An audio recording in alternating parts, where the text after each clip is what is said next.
So, Diana Taurasi and Caitlin Clark played today, and in general, it was a really important game for women's basketball. It was a really important game because of all the noise about stuff. And look, again, the whole reality is coming, reality is here.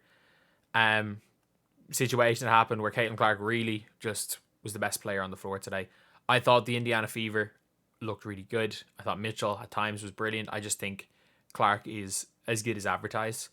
And obviously, it seemed like Taurasi did need to see it firsthand how good she was as a player.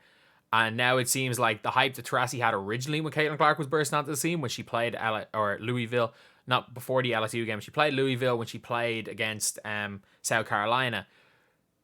Taurasi called Caitlin Clark a mixture between herself and Sue Bird. And I mean, Caitlin Clark showed that today. Before we get on, if you guys are new to the channel, subscribe, lads. We set a goal of trying to hit 15,000 subscribers by the end of this month. Right now, we got like 8 hours to do it. And heck, if we could even just get one more subscriber to get back up to 14,583, that would be incredible. But anyway, this is what Taurasi said after the game. So obviously, they talked before the game, after the game. They didn't necessarily talk too much, but I think while Caitlin Clark herself, it's clear that she's probably not going out there and search and hunting these vets. I think she will. I think more people are starting to realize it, that the Caitlin Clark's a horrible person brigade is just idiots on Twitter.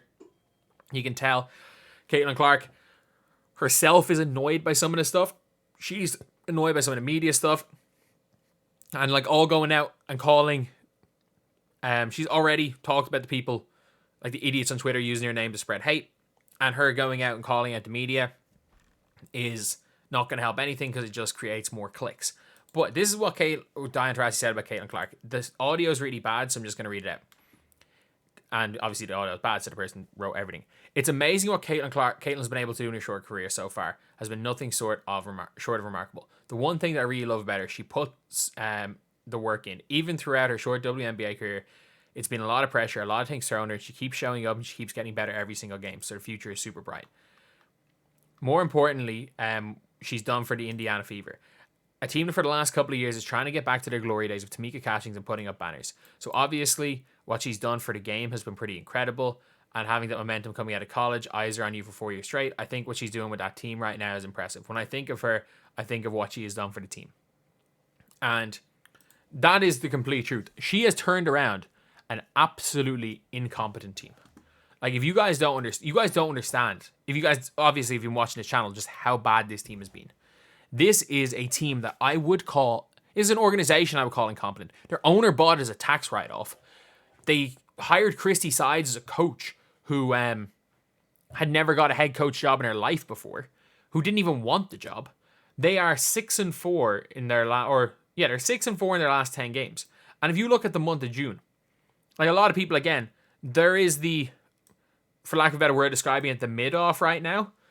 The mid-off is as exciting as anything else. Like, obviously, the Kinetic, like the Mercury or the Liberty are pulling away. The Aces have found their groove again. And the Sun are kind of dropping. The Sun nearly lost 4 games in a row. The Lynx have looked incredible. They won the Commissioner's Cup. So the best teams are the best teams. But after those best couple of teams, there are these two teams having a mid-off right now with the Indiana Fever.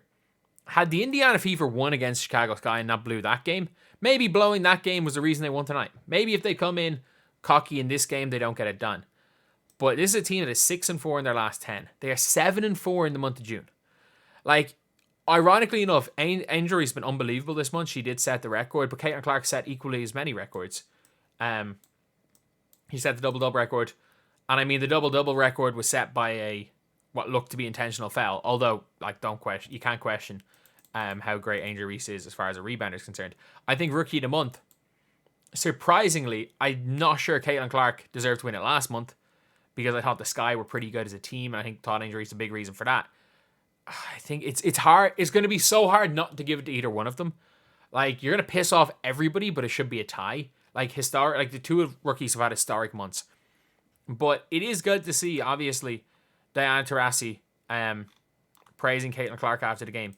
And I actually don't think she would have went out publicly. And even if they win that game, even if reality did come, like even if reality did come and Caitlin Clark was bad, I still don't think it would have been, she would have gone at Caitlin Clark too much.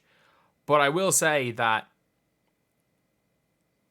it was an incredible game. That was, when we want to talk about the Sky and the Fever, that's just the off the court stuff with the rivalry. When we want to talk about the real like kind of rivalry game almost for this team, this appeared like a rivalry game. The stakes were higher than any game. The Fever treated this like it was Game 7 of the finals. And I'll always say it, like, the Sky treat playing the Fever like it's Game 7 of the finals, or Game 5 of the finals, it's 5 games in WNBA. The Sky treat playing the Fever like it's Game 5 of the finals. The Fever treat playing the Sky like it's another game. The Fever treated this game, and the Mercury treated this game like it was Game 5 of the finals. This was the game that the Fever it seemed like the Fever felt like they needed to win. This was a game the Mercury felt like they needed to win. Because again, Brittany Griner got cut from that team, or made that Team USA, and Aaliyah Boston got cut, who was in the pool. She got cut. It's personal for Aaliyah Boston. Okay, for all of the Phoenix Mercury players, they're hearing non-stop about how Caitlin Clark deserved to make Team USA. And you've got Kat Copper and you've got Diana Taurasi. People that don't know better would have said maybe Copper shouldn't have made it. And then especially people talking about Taurasi. This was personal for them. And for the Indiana Fever, this was a game where you're like, we're winning this. We need to win this. And both teams were chippy.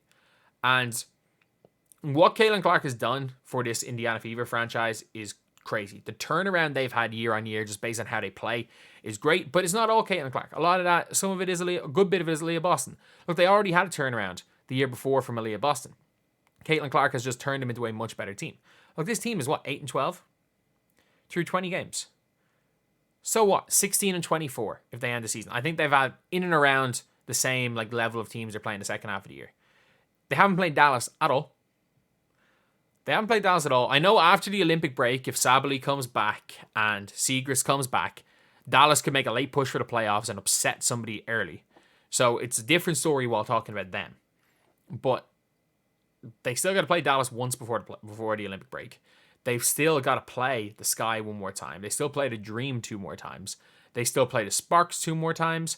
I think they still play the Mystics 2 more times. So they've got enough games that if this team wins 3 more games this year, an ideal scenario is to win around 15, 16 games, don't make the playoffs and get your first pick, or win a few more. But this is the first time they've beaten a team above 500 in almost 3 years. It's been the best part of 3 seasons. 3 years, like, I don't know, sorry, why did I say 3 years? In nearly 3 seasons. This is a team that is, like, on levels of incompetence. And the Caitlin Clark and Aaliyah Boston have been a big reason for that. And this season, especially her. Because Aaliyah Boston's been good. Not as good as last year. But I think with a full off season to make sure she shows up in shape, trust me, they're winning a ring at some stage together. But shout out to both sets of teams for playing a great game. Brittany Griner, exceptional. Kelsey Mitchell at the end of that game, exceptional. Temi Fagbenle was great. Even Christy Wallace wasn't that bad.